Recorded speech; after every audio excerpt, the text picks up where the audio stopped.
वंदनीय संत आचार्यगण तपस्विनी यांची ही तपोभूमी आणि या तपोभूमीच्या ढोऱ्या डोंगराच्या पायथ्याशी कालपासून तेजस्वी इतिहास आणि प्रेरणा जागृत करावी।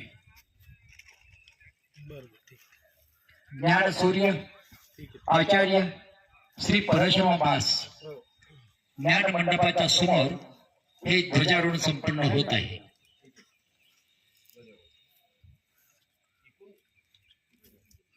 प्रातस्मरणीय सर्वविद आचार्य प्रवर परमपूजनीय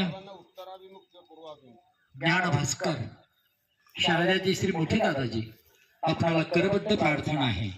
आपण आपल्या शुभ हस्ते हा शुभ्र चक्रांकित महापंथाचा करावा आणि सर्वांच्या अंतःकरणामध्ये सद्भक्तांच्या धर्मप्रेम जागृत करावा।